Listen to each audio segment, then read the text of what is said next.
នៅក្នុងប្រទេសកូរ៉េបងប្អូនបើទោះបីជាថៅកែហ្នឹងដាំពេញប៉ោះបានទិន្នផលខ្ពស់បែបហ្នឹងក៏ដោយរាល់ថ្ងៃគេនៅតែសិក្សាតាក់ទងជាមួយនឹងពេញប៉ោះរាល់ថ្ងៃបើសិនជាគេដាំពេញប៉ោះគេសិក្សារាល់ថ្ងៃតែម្ដងពីព្រោះទោះបីជាយើងដាំបានផលអញ្ចឹងប៉ុន្តែវានៅតែមានបញ្ហាដើមខ្លះមានជំងឺដើមខ្លះវាមានបញ្ហាតាក់ទងជាមួយនឹងផ្លែខូចអីចឹងទៅអញ្ចឹងរាល់ថ្ងៃគេនៅតែរៀនជាប្រចាំហើយខ្ញុំឃើញគាត់យកសភៅនេះមកក្បាលយកមករៀនហើយខ្ញុំឆែកមើលទៅនៅក្នុងហ្នឹងមានភាសាអង់គ្លេសហើយនិងភាសាកូរ៉េហើយគម្រោងខ្ញុំថ្ងៃណាមួយខ្ញុំនឹងយកសភៅនេះយកទៅ copy ជាភាសាខ្មែរចែកទៅកាន់បងប្អូនស្វែងយល់អំពីតាក់ទងជាមួយនឹងចំណេះដឹងកសិកម្មនៅក្នុងប្រទេសកូរ៉េនេះហើយតកែខ្ញុំគាត់រៀនហើយខ្ញុំទៅអើតមើលទៅសភៅនេះវាមានតាក់ទងជាមួយនឹងការបដោះកូនចំណុចទី1គឺការបដោះកូនហើយវាមានតាក់ទងជាមួយនឹងជំងឺនេះតាក់ទងជាមួយនឹងជំងឺនៅលើដើមពេញប៉ោះហើយនឹងតាក់ទងជាមួយនឹងសីតុណ្ហភាពអីផ្សេងនៅក្នុងនេះទាំងអស់អញ្ចឹងសភៅមួយក្បាលនេះខ្ញុំគិតថាល្អមែនតែនហើយគម្រោងខ្ញុំថ្ងៃណាមួយបើខ្ញុំបានទៅខ្មែរវិញខ្ញុំនឹងយកសភៅនេះយកទៅបកប្រែជាភាសាខ្មែរពីព្រោះនៅក្នុងនេះមានភាសាកូរ៉េហើយនិងភាសាអង់គ្លេសហើយតកែក៏គាត់យកចំពោះតកែខ្ញុំរៀននេះក៏គាត់រៀនជាភាសាកូរ៉េទេព្រោះសភៅនេះប្រហែលជាមកពីប្រទេសណាមួយដែលនិយាយជាភាសាអង់គ្លេសអញ្ចឹងទៅអញ្ចឹងយកមកប្រែជាភាសាកូរ៉េ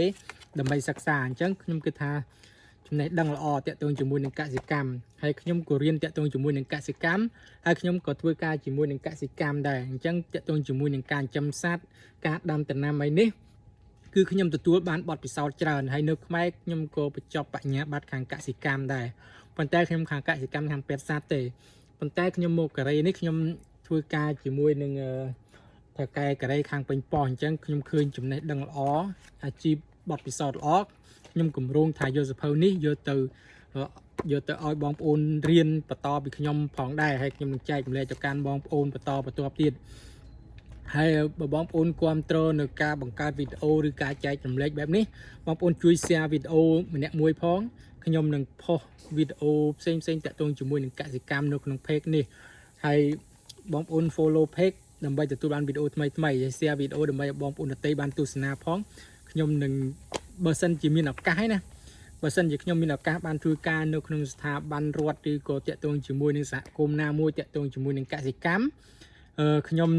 នឹងចែកចម្លែកបទពិសោធន៍ដែលខ្ញុំទទួលបានពីការងារផងហើយនឹងបទពិសោធន៍ដែលខ្ញុំទទួលបានពីសាលាផងទៅកាន់បងប្អូនទស្សនា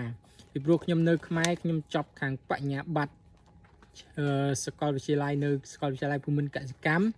ហើយខ្ញុំបានទៅរៀននៅប្រទេសអ៊ីស្រាអែលរយៈពេល2ឆ្នាំទៀតតាក់ទងជាមួយនឹងដំណាំក្រូចហើយនឹងគោទឹកដោះឥឡូវនេះខ្ញុំមកក្នុងប្រទេសកូរ៉េនេះរយៈពេល3ឆ្នាំហើយខ្ញុំធ្វើការជាមួយនឹងដំណាំពេញប៉ោះនេះហើយតកែខ្ញុំក៏តែងតែប្រាប់ថាឲ្យរៀនឲ្យច្បាស់តាក់ទងជាមួយនឹងដំណាំពេញប៉ោះនេះរួចយកទៅអភិវឌ្ឍនៅស្រុកខ្មែរយើងគាត់បរៀនយើងអញ្ចឹងទៀតណាហើយគាត់ឲ្យសភៅឲ្យយើងមើលទៀតអញ្ចឹងខ្ញុំឃើញសភៅមួយក្បាលនេះល្អមែនទែនមកបងប្អូន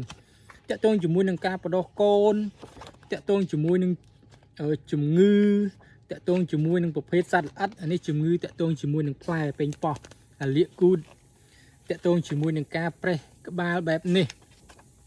តាក់ទងជាមួយនឹងពេញប៉ោះដែលមាន